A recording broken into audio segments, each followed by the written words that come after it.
listening to the Ringside Renaissance Wrestling Podcast.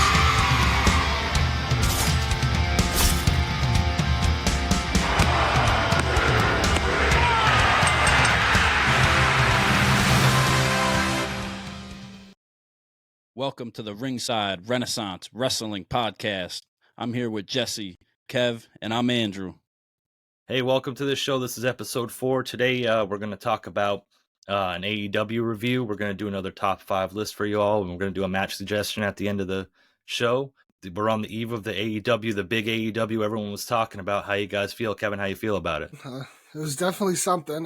Right off the bat, it seemed like it was just a grab to catch as many viewers as they could, which it worked. They got everybody's attention last night, but I don't know if it was in a positive way, negative way, or somewhere in between. It was definitely something to get into and digest a little bit. You know, they had a full episode too. They had some matches, they had some ups, they had some downs, but everybody's talking about the whole backstage all-in incident that went on. We're gonna get to that. It's the first time I was a big AEW follower when it first came about. Like, I watched the original All In, I watched the inaugural Double or Nothing. I was a big AEW follower for a while. I fell out a little bit, but in the interest of trying to stay objective in this whole thing and just to promote and in the goods and bads of professional wrestling for this podcast, I decided to dive back in. So Dynamite's become something, that's for sure. Yeah, they announced this found footage last week, and the whole internet and world's kind of been waiting to see what they were going to do with everything. And there's been a lot of talk and speculation of if it was actually going to be footage from All In.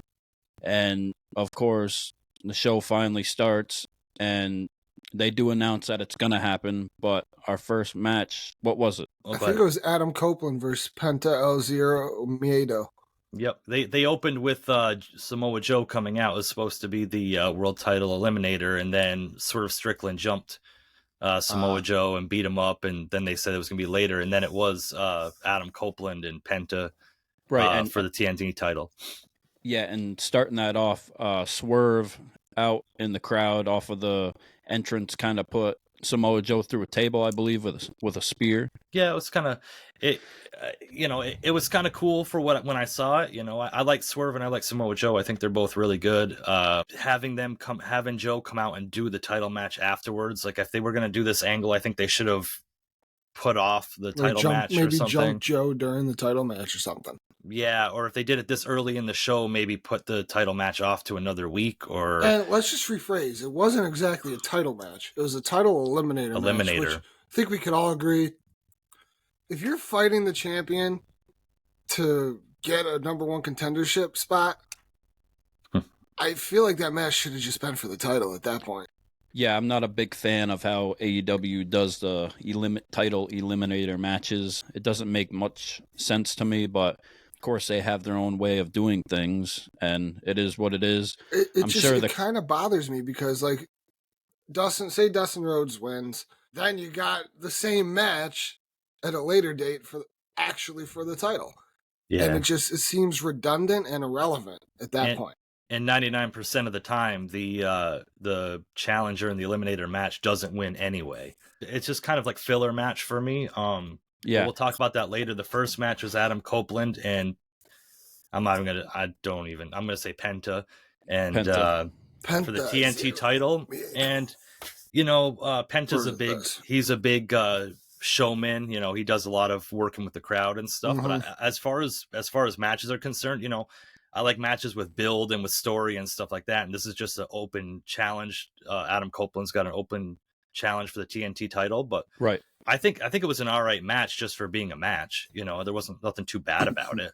Yeah, I think it was a great match in context of what it was, just being that opening match kind of out of nowhere that they didn't have much build to. Penta is AEW original. And he's a great wrestler. The Lucha Brothers are both AEW originals, of course, and they're great wrestlers. They've had some really great matches in AEW, both tag and single-wise. And Adam Copeland, speaks for himself as far as his body of work and his history. And he's still got it. He can still put on a good match, and they did put on a solid match. Like, I feel like in most half-hour matches or 45-minute matches, It's filled with a lot of speed, a lot of moments. This match was very slowed down. I don't know if you guys noticed it, but all their spots were super slow, but like they were good spots. It's just there wasn't a lot of speed and movement to them. Like, you know, at the end of the day, like slowing down a match, as long as they're able to, like we talk about time and time again, tell the story in the ring. Right. But Yeah. unfortunately for something like this with an open challenge, there isn't much of a story. It's just a champion trying to overcome challengers. You know, that's the story. So Right, and Right. that's what AEW has become a lot these days, which isn't bad sometimes to get some matches like that, and that's what the TNT title pretty much has become about. to be devil's advocate with it, like, you know, people bash AEW for lack of storytelling and lack of storyline, and I think sometimes WWE like overdoes the storytelling and overdoes the Yeah. storyline, like having 30-45 minute promos. Like that's just a little too much sometimes. You know, there's got to be a happy medium. So, you know, I don't really fully agree with the way WWE does it either, but Right. you know, there's got to be a happy medium somewhere where there's balance with that, with storytelling, storyline, promos, and the match, you know? Yeah, and you get a lot of the diehard AEW guys, tribalism, and that would be like their main criticism or people's criticism of WWE is that it's almost Yeah. more like a soap opera, Mhm. sports entertainment, It and you don't truly get is. as much wrestling. Yeah. But but there's like, pros and cons. how of many both. promos were last night? A lot. There's a lot. And there were lengthy promos too. And AEW's Dynamite's what, a 2-hour show? Mm-hmm. And Yeah. it was mostly promos. Yeah. Right. They promoted everything that was going to be in the show, and then they open it up with like a half-hour match. It's like there's a quarter of your show. Like you're going to try to jam all this stuff in the end of it, you know? And Right. it's like, boy, oh boy. But, you know, I mean, Yeah, and they're trying to lead themselves into Dynasty, the pay-per-view coming up on April 21st. Right. So Cope won the match, and then we have pretty much the lights go dark, and Julia Hart shows up and is staring at Edge, and then we get a little run-in from the crazy Brody King, and he just beats the shit out of Cope. Who gets saved by Willow Nightingale, which Yeah. I don't know. I feel like Willow Nightingale should not have been the person to come out and save the day. It should have Yeah. been either Eddie Kingston or Mark Briscoe. Mark Briscoe. Right. Mhm. Well, she is having the feud going on with Julia Hart Julia right Hart. now. I And understand that, but Yeah. like, here's my issue with that whole run-in and save. Brody King is much bigger than Adam Copeland, and he was whooping on him. You mean to tell me a little distraction from Willow attacking Julia Hart gave Adam the upper hand against Brody King? I'm sorry, but I feel like if Eddie Kingston would have came out and started beating on Brody King, it would have been a little bit more believable and realistic as opposed to him being distracted and trying to pull Julia Hart. Did you see that? When he was Yes. trying to pull her away from Willow, I'm like, oh my God. Sloppy. It was really It's sloppy. so And like, sloppy. it's like if Brody King's like this big, like heartless monster, and all of a sudden the girl's getting beat up, and he's got to stop everything. You know. that's what we get coming back to every time, it seems, with AEW at this point, is with the stories and the Right. flaws and the bumps in the story and the run-ins and stuff like that. And even through that match, I felt the crowd was cool, but I don't feel like the crowd was like really, really into it. No. And obviously, everybody that tuned in, or a big part of people tuned in, and even the crowd there, was just awaiting this found camera footage. You Yeah. know, waiting for that moment. And it's hard because like they're still doing shows in like 15,000 seated arenas, but they're only selling 3,000 tickets. So like the acoustics in the building are just terrible because it's designed to have 15,000 people screaming and cheering, and when there's only 3,000 people filling that, it almost Right. feels empty, you know, and it is empty. But if They're they trying to lead you to believe it's not empty. yeah, if they ran smaller venues and just filled them up, then I think the sound would be a lot more. It'd be a lot more engaging as far as the audience goes, because it's less building to try to echo the sound and stuff. Right. You know? Here's And a it- good comparison to that. Look at NXT showings. I mean, yeah, they're at the Performance Center, but they bring in fans. Mm. Smaller crowd. Even TNA. TNA has always been, I mean, back in the day, I don't know how it is now, it was always filmed at the same location in Orlando. Right, and that's how you get that cultish kind of following. Yeah. And same with the That's how NWA used to do back then, and they do today. You know, NWA Right. Power, they do it in a soundstage and stuff. And I feel like if AEW went to that style of formatting, they would be received much better than they are right now. Right, and it's too bad because we want to see like these bigger crowds for AEW and these great events, and they've had them in the past. You cannot take that away from them with All In and pretty much everything leading up to that point. We've recently seen the somewhat descent of AEW with the crowds as far as we're concerned. You can't really see that on TV with how they do it with the hard camera angles and stuff, but you can notice it when the wrestlers come out and they kind of only go to one side, the left side of the stage, to kind of interact with the crowd there. But I've been to some great AEW shows, great AEW pay-per-view, and they were in the past, and they were jam-packed and loud and probably more hype than some of the WWE shows that I've been to in the past. So props to them for that. Yeah, and like I said, it's just they're just kind of.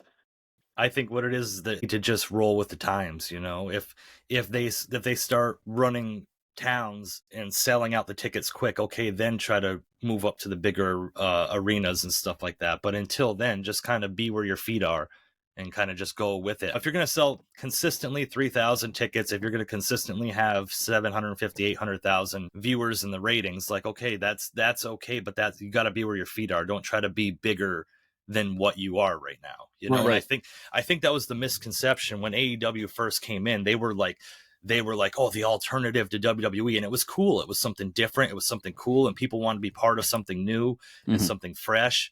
And that's where they were at the time. But then at the end of the day, like it or hate it, WWE is like the global phenomenon. And AEW is just not at that level. Will they ever get to that level? Maybe not. Maybe they were closer to that level when they first started. Yeah, I mean, it was than they are now. But there was a lot more. There's a lot more. It was more cohesive back then. Now, you know, Andy talked about the tribalism. There's tribalism backstage with them. You know, it's not just the fan base. It's backstage. There's tribalism and who's with who, what clique and whatever. We've talked about before, reality shows through, like people see through that, you know, like you can put on this facade that everything's like going great and everything's well, but like you can just tell by the body language, and body language is a big thing going into the footage that they show later that I'm going to bring up. But moving along, you know, Adam Copeland won. It's cool to see him having a title. I don't ever foresee him being the world champion in AEW, but to see him kind of have like a workhorse title and work it and be featured on the show. He, like I said, he's an established wrestler, he's a Hall of Famer. He can carry that title well. But then like the thing with that, like when we're talking about the run-in, if they weren't going to have Eddie Kingston or Mark Briscoe come in, they shouldn't have showed him backstage. Because now you know they're there at the venue, but they didn't come out to help him. You know, right? And Like what's they the had point? better things to do. Yeah, to like stand around and talk about their name. You know? That's what I'm saying. That little thing backstage where Edge came in blown right up and could barely talk and like was trying to be funny and witty and stuff. But there was one thing that got me at the end. Was it Stokely Hathaway? That's the one with Willow Nightingale. Yes. When like they were walking off stage and he said something to Eddie Kingston. I can't remember. He's like, "Oh, last time we talked, you called me whatever." And like the camera goes over to Eddie and he just like breaks character. He just starts laughing. Like he said, I saw that. Yeah. Stokely said, "The last time I saw you, you smelled like Newport and French fries." Something like that. And Eddie goes to say something back and just busts out laughing. And it was like that was cool, you know, Stokely is very funny. He's had some moments, especially when he first got there. I enjoy him as like a little manager and a little bit of comedic relief. So then we went to like there's a backstage promo with Jericho, Shibata, and Hook. And did you guys see the camera during that? It bothered the fuck out of me. Yeah. Like, when Jericho was talking, it would like zoom in on his face, then zoom out, then zoom in on his face, and zoom out. Like while I was like, what is going? Like, I don't know, because it wasn't different cameras, like one close on his face, one back. It was the same camera just zooming in and back the whole time. That was weird. It was, I don't know. It was just poor production. Like, we already see who's talking. You don't got to fucking zoom in and show us every pimple and pore on his face. Yeah, and Chris Jericho has had some great moments in AEW. You can't dispute that. Not at all. But I am not a fan at all of this angle with Hook or just how they built the story with it. I'm not really interested in it. It was kind of like a fast forward moment for me. That Mhm. leads into what do you something feel? I was going to say about their booking. Tony Khan is the owner and booker of the show. You can't do both. You got to hire a crew of people that can book shows and write storylines for you and make these good matches happen. As He far as we can't know. do it all. Yeah. Yeah.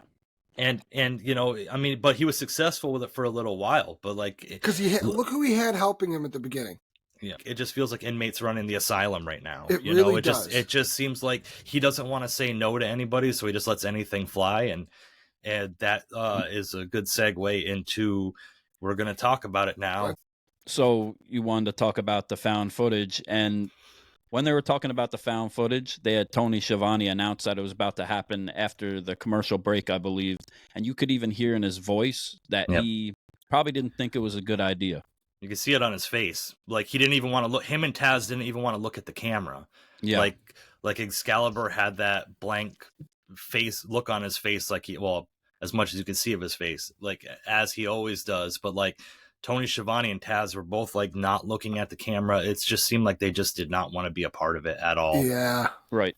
So then it cuts to backstage, and we have the Young Bucks sit in front of a little TV, and they kind of lead into what they're going to talk about with All In, and they kind of bring up Jack Perry as being the scapegoat, and they tell a little story on Jack Perry about that he's from California like them, and they see a lot of Jack Perry in them. What do you think about that? Not a good thing.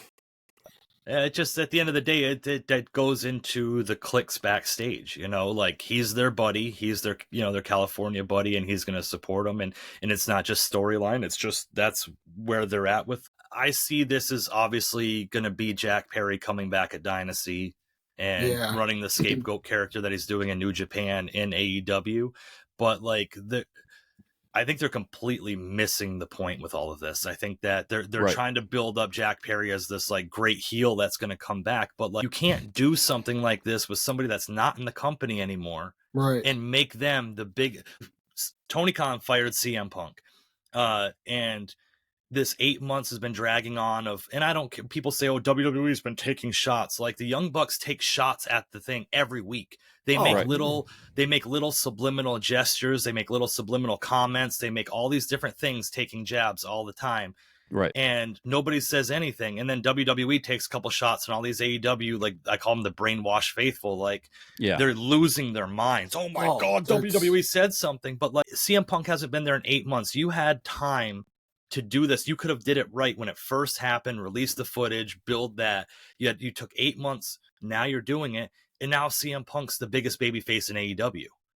Like, he's not even there. He's not even there. He's one of the biggest baby faces in WWE and AEW simultaneously because of this. And going back even before All In and even before Brawl Out, we had the Young Bucks on Twitter throwing shots about Colt Cabana and all these other things leading up to that with the Elite, with Hangman Adam Page, which is, you know, pretty crazy. So who knows when it really went sour, but after Brawl Out, we seen all that happen. I can tell you when it went sour. Right. When Tony Khan decided to not do anything about his children that he has working backstage, when Punk went up to him and said, you need to handle this or I will. And after Brawl Out, when Punk and the Young Bucks and Kenny Omega were on their somewhat hiatus, I was at Full Gear, and that was when the Young Bucks and Kenny Omega debuted as the Elite. And when they came out, you could hear all the chants in the crowd. It was CM Punk versus the Young Bucks, pretty much. Back and forth the whole match, and they played up to it, and they were showing, throwing little subliminal shots to the audience and even on camera. I say from right beginning, I'm a Kenny Omega fan. A lot of people don't like Kenny Omega. I like Kenny Omega. His promos are a little and I honestly feel, obviously, the truth of Brawl Out will maybe eventually show to light. I feel personally, from the way that CM Punk has kind of handled this whole thing and the way Kenny Omega's made little comments, that Kenny Omega was almost like an innocent bystander in the whole thing. He went to the locker room with the Bucks because he's the Young Bucks' friend, and everything else, but I kind of almost feel like he's kind of just stuck in the middle of everything. Right. Yeah. Because I really think that there was some real magic to be had with CM Punk and Kenny Omega in the ring. Those would have been phenomenal matches. Oh, and yeah, that ball got dropped so hard. And I really think Kenny Omega understands the business side of wrestling, Right. to where he would have been wanting to play ball. Well, And Kenny's been around in the wrestling world for over 20 years now. Yeah, close to 20. Yeah, Kenny Omega is not just a name synonymous with AEW. He's a name synonymous with indie wrestling. Yes. As and a whole. Right. Kenny Omega is great in the ring, like Jesse said. Fucking and phenomenal. He's every bit worthy and deserving of 5-star ratings that he's gotten in different promotion. Mm-hmm. He's put on great wrestlers, and he can make anybody look good in the ring. He really even can. made old man Jericho look great in their few matches they've had. Like, not saying anything against Chris Jericho. He is getting older, though. Same with Adam Copeland. These guys can only hang around for so much longer. And if you're paired with someone who's good at selling and has great ring awareness, it makes them look even better than they truly are.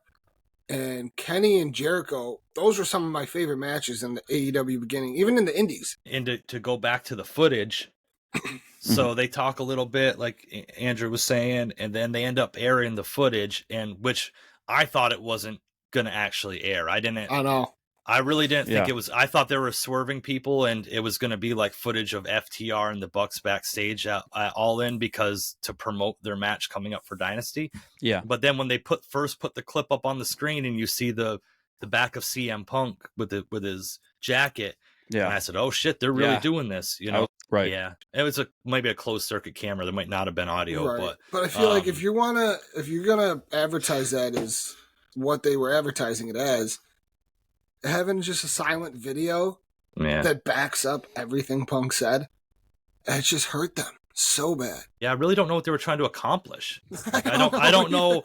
I thought, if CM Punk just walked up to and blindsided Jack Perry with a punch and then put him in a headlock, it's like, oh shit, he was, but he did. He went and got he did get in his face. They were confrontational. Tried talking to him, though. And he was trying to get him to be like, why would you go out there and do all that? Yeah, and like I said, without audio, you don't know what was said. And going right before they showed the footage, the little promo they had cut, they kind of mentioned CM Punk at the time he was in the ring with Jack Perry, cutting a promo years prior, and he was talking about, if you have a problem with Jack Perry, you're probably the problem yourself. And they kind of threw that out there, trying to put the blame on Punk, and also more or less took it away from him at the same time.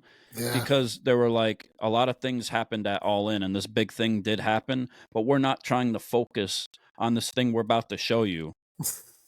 That's not the problem. The problem is it tried to tear everything down and what happened afterwards. But if you're trying to say that this wasn't the problem, then why are you showing the footage in the first place? I didn't quite understand that. It didn't, justify it. And going back to Brawl Out, like storming into the champion's locker room and confronting him and stuff, that's not trying to cause problems and tear things down. You know what I mean? Like, so it's you're just being a hypocrite at that point. You showed the footage of All In. Show the footage of Brawl Out. That's what we want to see. Show it all. If you're going to show that and try to knock someone down multiple pegs, who is clearly the biggest draw in sports entertainment, I don't care where he is. He was gone from WWE for, 12 years, 10 years? And throughout that 10 years, his name was chanted almost on a weekly basis for some reason or another. If you're going to show footage, show all of it. Show everything you need to show to air it all out and maybe get people to be like, okay, now we can see it from your guys' point of view. But after last night, all they did was add fuel to the CM Punk's fire. Yeah. It was interesting with the angle they went with it about how they were so distraught backstage, and that's why they couldn't focus on the match against FTR, and that's why they lost. And that whole thing is like, he's FTR's friends, it's FTR's fault. Well, FTR's babyface right now. Right. So they're over with the crowd. Right. So all you're doing is driving home the fact that CM Punk is on the good side of this. Mm-hmm. Like, you're trying to air this footage to make it look like CM Punk's this complete asshole, but then you're saying that he's friends with the babyface in the feud. So it doesn't make any sense to me. So I'm so confused about what they were trying to. I mean, obviously, like I said, they're trying to bring Jack Perry back, but is it so far out there to believe and think that maybe the Elite and the Young Bucks think that the only crowd they really have left in the audience is just their fans? Going back to like that storyline, it doesn't make sense, and which it's obviously not true. When they were showing the footage, if you look in the audience, there's videos of it. There was CM Punk chants the whole time, and they were really loud, which is crazy to me. I really didn't expect that at this point because a lot of the people left there are big Elite fans. And CM Punk, there was a good 30 seconds or 20 seconds when CM Punk initially walked up to Jack Perry. He didn't just walk straight up to him and try to sucker punch him or choke him. He walked up to him, like he said in the interview, and tried to have a conversation with him. And you couldn't see it at the time, but Tony Khan was right to the right side of him, and behind those Gorilla TVs. right there. Yeah. And then you see, Jack kind of go towards Punk, and I'm not sure if Punk tried to punch him or grab him. It's the all-in footage lined up perfectly with Punk's interview. Yeah. And in that moment, Punk went up to him and said, "Why do you really feel the need to go out there and do all the internet shit?" Talking about when Jack Perry went through the windshield of the car and then tapped on it and said, "This is real glass, cry me a river." Right. Going back to some shit they were dealing with. All Punk was trying to do is go up to him and be like, is that really necessary to go out there and do all that internet shit when we're trying to put on the biggest show this company's ever put on? And well, how it went, I don't think Punk was trying to go up to him and necessarily have an altercation at that point. I thought he was just trying to have a conversation. There was a point, because like I said, the footage is lined up perfectly, where Punk says, he pulls a line from Chael Sonnen. I don't know if you remember Chael Sonnen and Wanderlei Silva on The Ultimate Fighter. Okay. When Silva was trying to fight him backstage, and Chael said, "I can't let you get too close," and then pushed him. Then they started fighting. Yeah. It was almost the same thing. Like, you see Jack Perry step towards Punk just ever so slightly, and that's when Punk's like, "I can't let him get close." Pushed him and then put him in a headlock. He put him in a little guillotine. Yeah. And people were like, I didn't see where he choked him, but I mean, pretty much a guillotine is pretty much a choke. And then, of course, you had... And I'm sure he was actually applying real pressure. Right. And then you had Samoa Joe stepping in and pretty much saving Jack Perry's life. Oh, 100%. And but then, pulling him back. It leads into the moment where Tony Khan said he feared for his life because he was assaulted too. Yeah, and you did see CM Punk lunge at Tony Khan in the video. And I think that was him just yelling, like lunging and yelling. I don't think he was trying to get him or anything like that. Well, it depends how you interpret it and the things that you've probably been through in life. And if you put it in the context of Tony Khan, life that he's lived, it might have been the biggest altercation that he's ever been a part of and ever had done to him. So for him to say he feared for his life, a lot of us would say that's fucking bullshit and stupid. I mean, and you look like a wuss, but to not him, to make a comparison, he probably did fear for his life, you know? WWE, Brock had the Universal title, and he's walking back into Gorilla and threw the title at Vince. And like, I'm sorry, but I think that's more of being assaulted than what Punk did to Tony Khan. Well, you know, and like I said, we don't have the full context because we don't have the audio, but like, if at any point when Punk and Jack Perry were face to face talking, if there was any aggressive, there was plenty of people around. There was people all over. Yes. So if there was anything overly aggressive, I don't think anybody there thought it was going to come to any sort of physical altercation. I think that,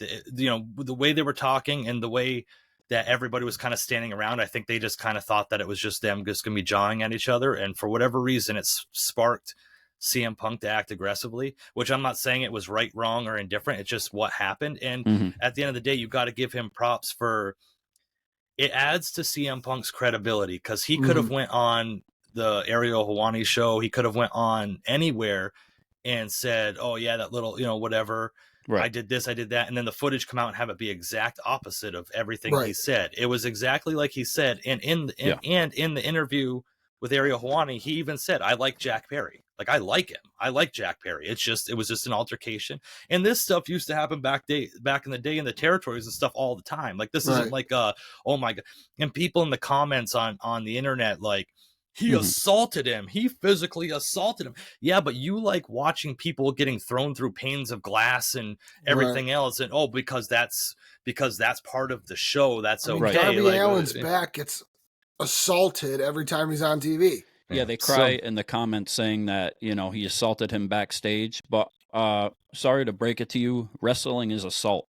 Yeah, right. That's what they do. And if AEW is trying to be one of the more realistic forms of professional wrestling, right, their competitors can't be crying about being assaulted. And if you're going to try to blur the lines between things, and then you're going to complain about assault afterwards when it happens, it is what it is, you know? And if you talk to any wrestlers, listen to any wrestlers pretty much speak, you're going to hear that in pretty much any locker room, especially in the past. There's been these altercations that happen, and it's part of not pulling the curtain back for them and not speaking to the dirt sheets and speaking to journalists about it. And they keep that type of stuff in-house, which is what probably should have happened going back to Brawl Out and all the other stuff too.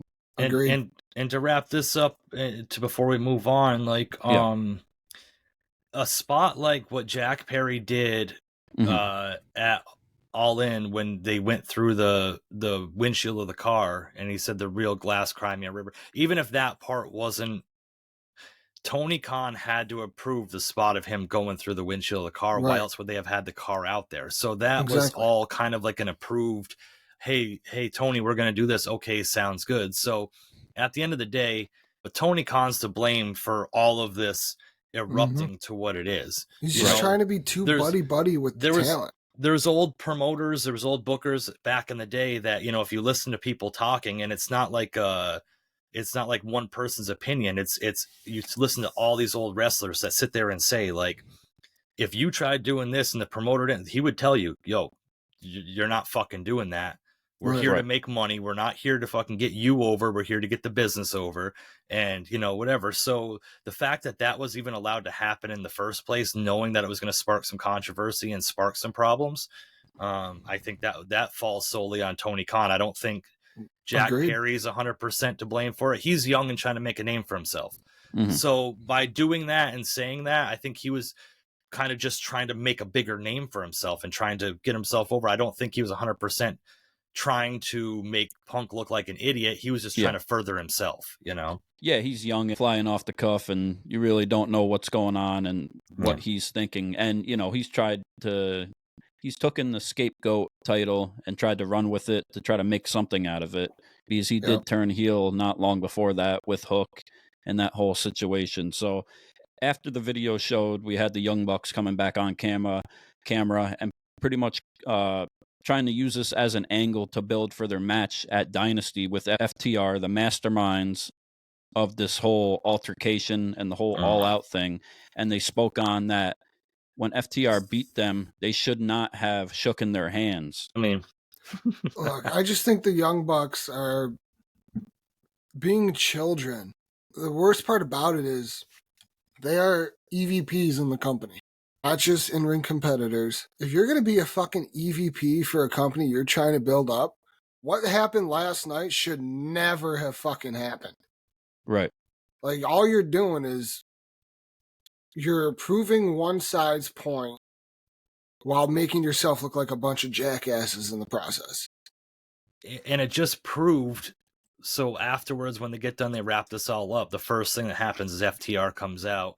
And I thought they did really well, their promo in the ring, saying they're there for professional wrestling. They're both very good on the mic. They both can talk.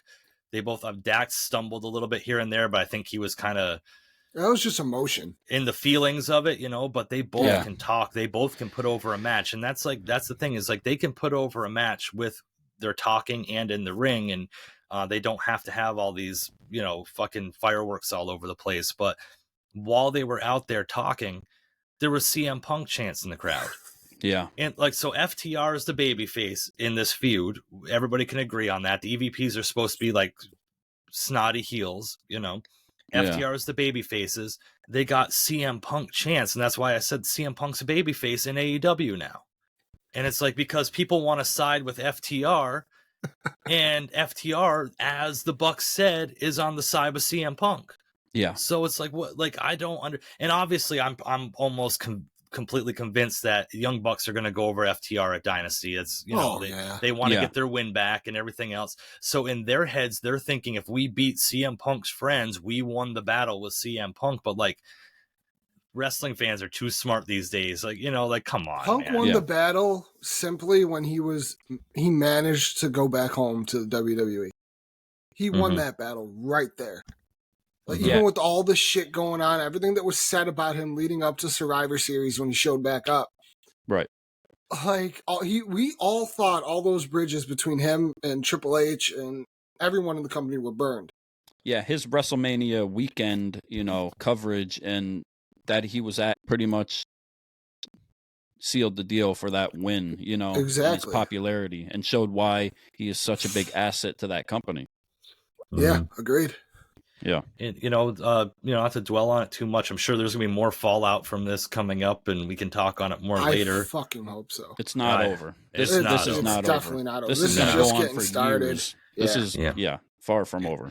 And then afterwards, more kind of fuel to the fire. And next up, we had Will Ospreay come out and do his promo talking about, basically taking shots he was taking shots at Triple H for what Triple H said on the Pat McAfee show about people aren't there for the grind and they aren't there if they just want to be part-time wrestlers, then he doesn't want them in WWE. Yeah. And never said Will Ospreay's name, but apparently Will Ospreay took that personally. And I think Triple H was just being broad about it. He wasn't talking about one specific person. Well, I don't know. He might have been talking about Will. Yeah, but he could have been talking about anybody. He could have been talking about Mercedes Moné. He could have been talking about Okada. He could, because all these free agents he was trying to say, he could, not Adam Copeland, because he said established wrestlers can work a part-time schedule or whatever. So yeah, and Triple H, speaking and making those comments, and Will Ospreay, if the shoe fits, it is what it is, if that's how you feel. But Triple H wasn't even on WWE TV. Right. He was on the Pat McAfee show. He was on the Pat McAfee show on YouTube or ESPN or whatever. It was WrestleMania weekend, but that was the one time he was on another outlet where he had full range to say what he wanted. Right. And he did. Yeah. And who the fuck is going to step to Triple H? I mean, come on.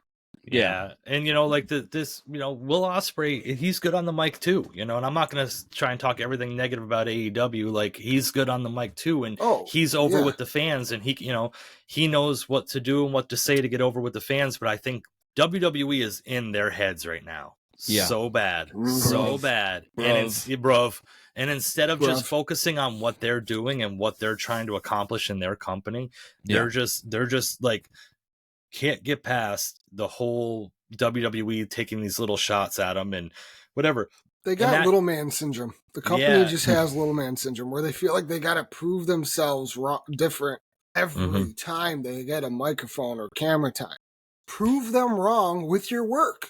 And then go out there, put on sellout shows, manage to sell out a crowd, and then you'll get people back on your side being like, okay, these guys are good. They're telling good stories. The in-ring work is phenomenal. They're not just going out there every fucking week on Dynamite or Collision, cutting these whiny little promos. He took the big shot at something like, you wouldn't be in the position you were in if you weren't grinding on the boss's daughter. Which, I'm sorry, it was a good line. It was a good line, but, because they're talking about the grind and stuff, but it was just out of place. I mean, it was low-hanging fruit too. Right. Not for nothing. I feel like even if Triple H wasn't married to Stephanie McMahon at this point in his career or in his life in general, I think he'd still be in the position of power he's in because he's got the mind for it. Yeah. And CM Punk threw a little shot at MJF when they had their feud about marrying the boss's daughter. And it was a good line, but let's face it, this one with Will Ospreay is directly jabbed at Triple H with that line. So in my eyes, it was a little different. I thought it was dumb, and as soon as Will Ospreay came out, I'm just shaking my head, and I'm thinking, man, don't dig this hole any deeper than it already is. I know. And Will Ospreay is great in the ring. He's amazing. He's phenomenal. There was a time I wanted him in WWE. He's also very deserving of all the 5-star matches that he's gotten and all the praise, and his promo work too. But I just don't know why he did it, and I'm assuming his feelings got in the way somewhat, and I'm sure Tony didn't have a problem egging him on with all the sour grapes that have been going on with everything else. Yeah. And Will Ospreay, like I said, he's been getting over with that crowd. Like, everybody knows if you watch old Will Ospreay matches in New Japan, the guy can go. The guy can talk. He knows how to get over. It was, like you said, it was low-hanging fruit. It wasn't focused on what you're doing, like the storyline that you're creating right now. Yeah. He was talking about flying 10 hours from England to America every week, so he knows about the grind. But literally, he flew from England to America for this Dynamite just to come out and cut that promo, then go back home. 5 minutes. So Tony Khan's paying for his flight, his travel, his airtime, TV time's probably really expensive just to literally come out. And something he could have just put on Twitter. Could have just made that post in Twitter and just let it be what it was, you know. But they had to waste airtime when it was already limited with this show, with everything going on, just to have him come out and just try to defend himself, where like he doesn't need to defend himself. All of that makes the work that they put on in their matches last night sloppy because it's rushed. Yeah. And did he even mention he's got a big match coming up against Bryan Danielson at Dynasty? Yeah, and it's like you said, in 2 weeks, there's a pay-per-view in 2 weeks, and you guys ain't even talking about the pay-per-view. All you're talking about is another company taking shots at you. Like, it just, it's kind of, it's petty. Yeah, and like it's I said, so petty. The AEW, I feel like, I don't know, I'm not going to get into fans and how they feel and how they think. We all think our own way, and that's just going to be what it is. But fans are definitely divided right now. Yeah. So then they had Jericho, Shibata, and Hook match against the Shane Dynasty. That was a weird one Shane, for me. Yeah. Shane Incorporated, whatever. I don't know what the fuck they're called. But Taylor. It wasn't even there's anything. Nothing happened. I mean, they had a little spat. Shane Taylor. Shane Taylor Promotions is the name of the faction. And they, they had like a little whatever. Obviously, they're building a Hook Jericho match at Dynasty, and does anybody really want to see that? I mean, no. Jericho just latches on to whoever he thinks is over with the crowd and tries to get in the ring with him and have a good match just to keep himself relevant. And that is what it is. Toni Storm was on screen again, and honestly, she's a highlight of the show no matter what she does. Toni Storm is decent at her job. She's AEW Women's World Champion. Yeah. Mm-hmm. Dustin Rhodes cut a promo, I think, before the Toni Storm thing, either before or after. Yeah. Dustin Rhodes is still good. Yeah. He's still good. He just makes you want to watch the match. I was literally thinking about not watching Samoa Joe versus Dustin Rhodes because we knew what was going to happen, but just him talking backstage, it was like, okay, I want to watch this match now, And we had a video promo from Mercedes Moné. Video promo interview with Mercedes Moné. I hate that name so much. Moné.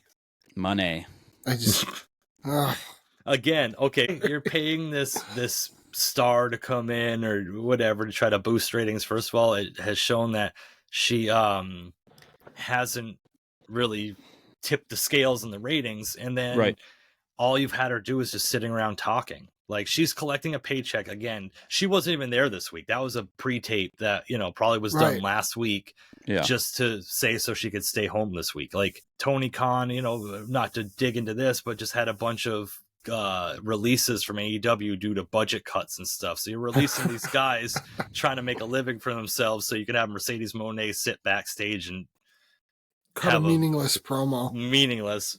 And not wrestle.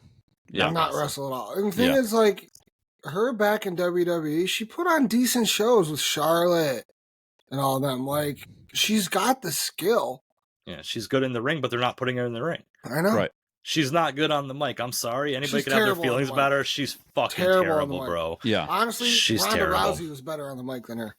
My God. And that was pretty brutal, too. Yeah. Unless Sasha Banks or Mercedes Moné has a good script to go off and has another woman in the ring that she can go back and forth with to have a good story. She needs to focus more on being in the ring and wrestling and putting on a good story like that. But in turn, that's not even on her. That goes back to booking. Stop booking your top stars to just cut meaningless promos. If you want to draw people in, have your top stars performing in matches. Right. And we had Mercedes Moné in her video interview. And then, of course, at the end, all the lights go out and she's attacked and she's acting real hurt. Her being real hurt is moaning pretty much. Monet moaning. Oh. Yeah. And then the lights turn on. And, it was awkward. Yeah. It was and I'm thinking, damn. Mercedes moaning. Yeah, Mercedes moan. Yeah, Mercedes moaning. Yeah, moaning. Mercedes. Yeah, I mean, yeah.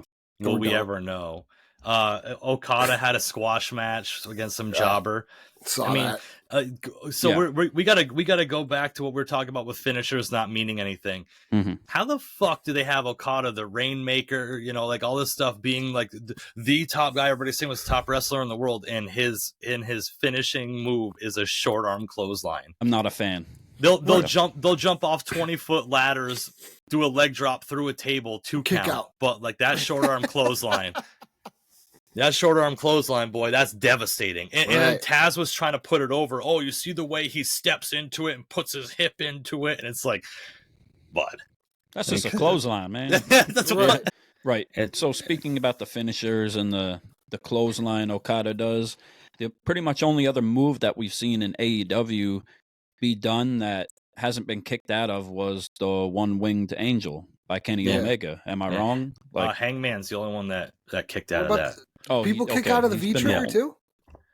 Yeah, people have kicked out of the V-trigger. Yeah. Like the V-trigger, if it's done right, looks fucking nasty. Yeah. I think people have kicked out of like 5 V-triggers and like 10 super kicks. I think the only time the one-wing angel got kicked out of like I said, was Omega versus Hangman. Yes. When Hangman won the title, he put his foot on the rope afterwards from it. That move has been protected pretty much up to that point. And Right. Yeah. And like I said, I like the spectacle of a finishing move, but it's just lost itself. And I'm sorry, but like no one has a protected finisher anymore. You're not going to sell me on a match that's full of high spots and all of these different devastating, hard-hitting, strong-style moves, and then a short-arm clothesline is going to fucking put the guy down. I mean, it's just that he needs to come up with a new finisher or something. Yeah. They need to figure that out because that's... People are kicking out of Canadian destroyers.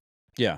Mm-hmm. And so at the end of the Okada match, we have, yet again, who comes out but the EVPs, the Young Bucks, to do their little victory lap, and what do we get in the crowd? More CM Punk. That's going to haunt them for years. And it was the loudest cheers of the night, I think. I think that was the loudest spot of the night was when they came out, the CM Punk chants came out. Otherwise, that crowd was dead last night. Mm-hmm. Yeah. And I'm so surprised with that. It doesn't surprise me that the crowd's just not into it. Well, I'm surprised because for what the crowd numbers are, I figured it would be more of the diehard AEW faithfuls that show up. Yeah. And from the events that I've been to, it seemed like there was more elite chants after all the drama with CM Punk. So to see all the CM Punk chants kind of make their way back, I think it means a lot. It's something interesting going on for sure. Yeah.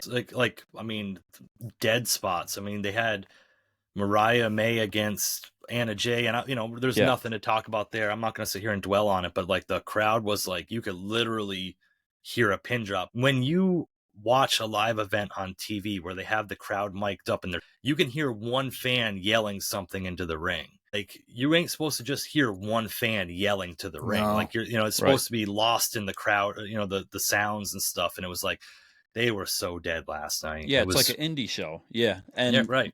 Mariah May rolled up Anna Jay for the pin and won the match. Yeah. And flat finish again. Then some woman from Stardom came out that I don't know if they thought that everybody was going to be like, oh my God, fucking. Her name was Mina Shirakawa. Yeah, and she came out to Mariah May, and it was like, the crowd was just like, who is this? Like there was there wasn't one person in that crowd that was like, oh, Shanae was here. Yeah, and they expected the crowd to know who they were. They expected people on TV to know who she was. She came out, and did they fight? No, they kissed. Yeah. Cool. Yeah. Whoop-de-doo. The main event of the night was the world title eliminator match, Samoa Joe versus Dustin Rhodes. Samoa Joe was selling, being jumped earlier in the night. Dustin Rhodes came out, man on a mission, which I thought this was a decent match. Wasn't Them bad. going in and putting him for what they were doing, I thought it was a decent match. I like both of them in the ring. I think they're both really good workers. So Yeah. Two veterans in the ring. right.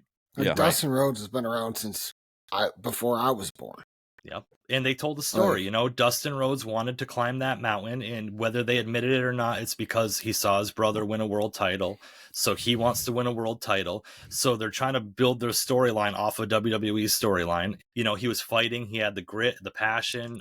He was bleeding, still fighting back, really trying to leave it all in the ring. Like that's what they're trying to sell, is that he was trying to leave it all in the ring. Right. It was obviously at the end he couldn't come out on top, and Samoa Joe eliminates him. I guess he doesn't retain the title. He eliminates Dustin Rhodes now. I don't know. Yeah, but, Dustin had the chance to, I believe, use the title to hit Joe Mhm. to cheat, and he, of course, as a face, chose not to. And then you have Joe taking the title with the referee, and his back was turned, and he hit Dusty, and he won. And that plays into Swerve is over with the crowd, and they have Swerve versus Joe at the pay-per-view, so they had to have Joe do like a dastardly heel Right. act because they want people to cheer Swerve at the pay-per-view. So that Now, made a lot of do sense. we see Swerve winning at Dynasty? I do. I would hope love so. to see it happen. I do. Swerve, from the moment he left WWE, I don't know if I told you guys this, but I've been said this. WWE did drop the ball when they released Swerve.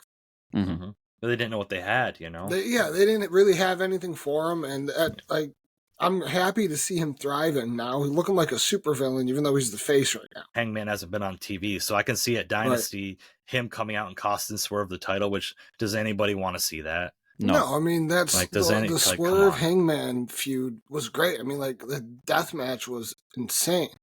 Yeah, I think it's Swerve's time now. Yeah, Hopefully. And who doesn't love Prince Nana? Yeah. He's hilarious. I love the dance. Love the Yeah. crowd doing the dance. I love seeing him come out to, the song and all that, and yeah. him do his whole act. Prince Nana always gets the crowd into it. Also, if you're there and have seen it live and experienced it, Is the it crowd crazy is always live? very hype. Yeah, the crowd loves Nice. it. Yeah, That's awesome. yeah. Even when you don't see it on TV during the match, he's going around getting the crowd all riled up and engaging That's with them cool. and doing his job, as he should. So Mhm. that's good to see that. So Swerve had came out and he hits Joe with the chain wrapped around his fist, and yeah. That's the end of Dynamite. But it's That's cool. It's cool having Nana because they still want Swerve to be like that fierce competitor. Yeah. And I think while he's a babyface, having Nana kind of be like the comic relief, Mm-hmm. so Swerve doesn't have to do that stuff. His Right. manager can do that stuff. Let Swerve still be the fierce competitor. I think that's a good combination. I think it's good they got them away from the Mogul Embassy or whatever the hell they were called. Yeah, the Mogul Embassy. Yeah, so that's Dynamite. I can't believe we fucking spent an hour talking. Well, it was a lot of the lot Young of Bucks footage. stuff. A lot Yeah, of the Young and- Bucks stuff. Right. So we're going to wrap up episode 4 right now for AEW Dynamite and what we thought about all of it and the backstage footage and the Young Bucks and all the matches. And we'll move on to that next week, hopefully, with what we think about next Dynamite and Collision. And on our next SmackDown episode, and Raw. episode 5, we're going to talk about some of our favorite tag teams, and we're going to give you some match suggestions that you guys can go watch, and we'd love to hear about it.